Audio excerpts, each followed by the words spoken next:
کہ ایک بار پھر مجھے یہ موقع ملا ہے کہ میں اپنے بھاگ کے بھائیوں اور بہنوں سے مخاطب ہو سکوں.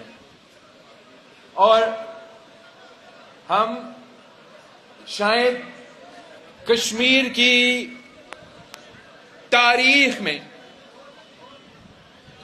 اتنا مشکل وقت نہ دیکھا ہو جو آج ہمارے سامنے ہے، اور اس کا سب سے بڑا بوجھ آپ اٹھا رہے ہو، میرے پونچھ ڈویژن کے عوام اٹھا رہے ہیں.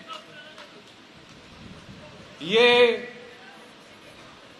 میں ان لوگوں کا بات کر رہا ہوں جو نہ حکومت سے کوئی تعلق رکھتے ہیں، نہ احتجاج کرنے والوں سے تو کوئی تعلق رکھتے ہیں.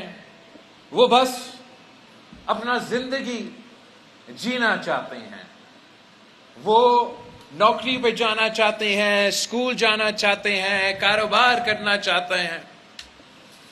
اور جن مشکلات کا آگ کا سامنا ہے وہ میں نے خود دیکھا.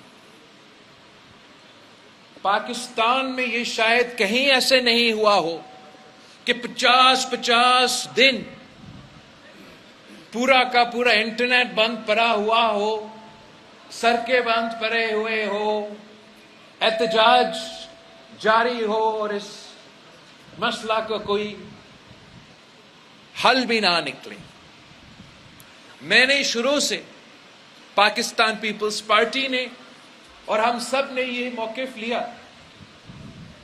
کہ جو بھی مشکلات ہوں گے ان کا حل بات چیت سے ہو سکتا ہے، ڈائیلاگ سے ہو سکتا ہے، ٹروتھ اور ریکنسیلیشن کمیشن کے تھرو ہو سکتا ہے.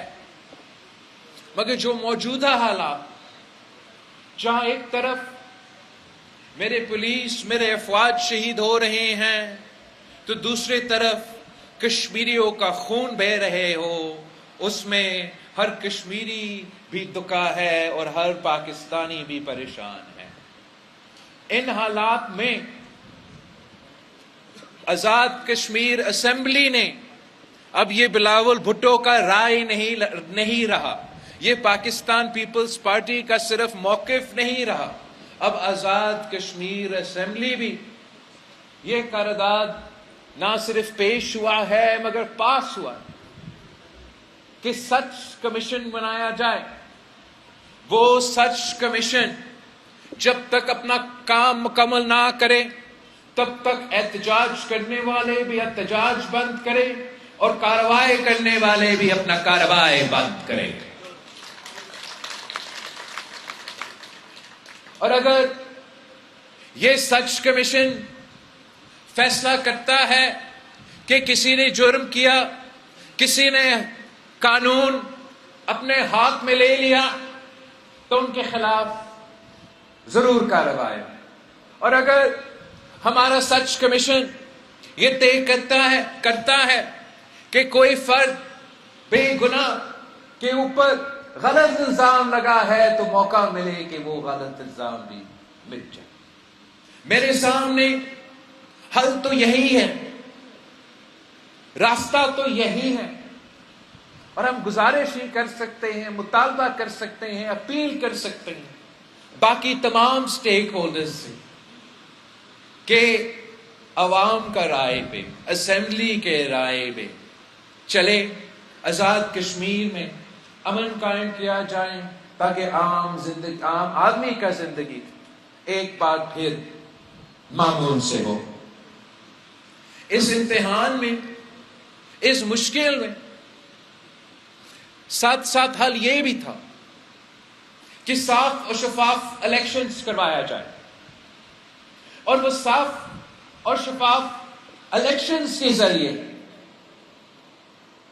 ایک پارلیمان کا انتخاب ہو جس کا پورا کشمیر کا اعتماد ہو، مینڈیٹ ہو، اور وہ کشمیر کا مستقبل کا فیصلہ کرے. نہ یہ لوگ سچ کمیشن قائم کرنے کے لیے تیار ہے، نہ وہ صاف و شفاف الیکشنز کرنے کے لیے تیار ہیں. میں آپ سے پوچھتا ہوں، کیا یہ کشمیر کی تاریخ میں ابھی کبھی ایسا ہوا ہے کہ 1 نہیں 2 نہیں 3 نہیں 6 مرحلوں میں الیکشنز کیا جائے؟ 6 مرحلوں میں الیکشنز کیا جائے. اگر کشمیر ایک ہے تو الیکشن بھی ایک دن پہ ہونا چاہیے تھا.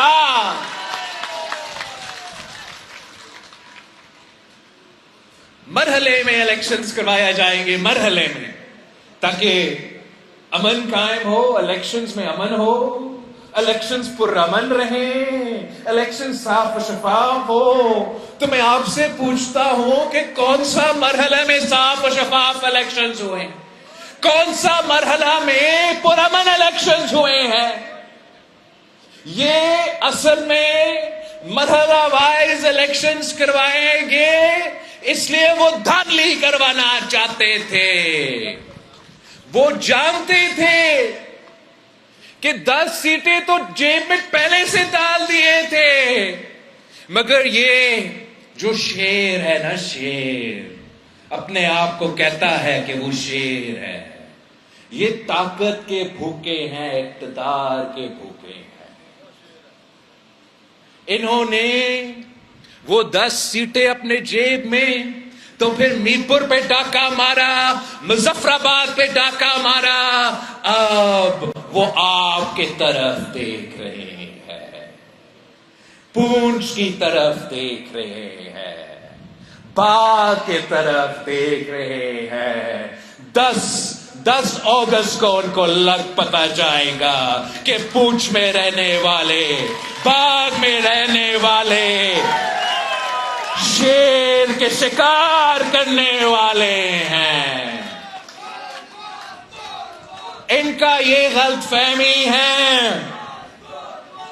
ان کا یہ غلط فہمی ہے کہ آزاد کشمیر میں، مظفر آباد میں ان کا حکومت بننا والا ہے. انتظار کرے، پونچھ کا الیکشن باقی ہے، بھار کا الیکشن باقی ہے، حویلی کا الیکشن باقی ہے، پلندری کا الیکشن باقی ہے. اب تو آدھا الیکشن رہتا ہے، 11 سیٹیں رہتے ہیں، اور انشاءاللہ تعالی ان نون لیگ والوں کو لگ پتا جائے گا.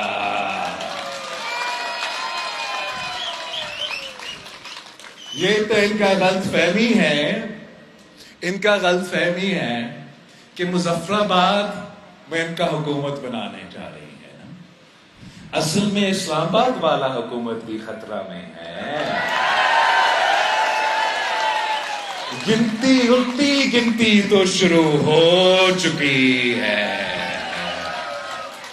تو بڑے بڑے لوگ کہہ رہے ہیں، بڑے لوگ کہہ رہے ہیں کہ ان کا حکومت کلیپس ہو چکا ہے.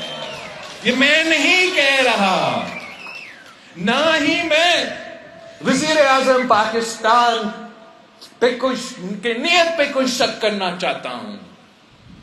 وزیر اعظم پاکستان ایک اچھا آدمی ہے، نیت اس کا صاف ہے، لیکن کرے کیا؟ ان کے ارد گرد کے لوگ ان کی نیت تو صاف نہیں ہے.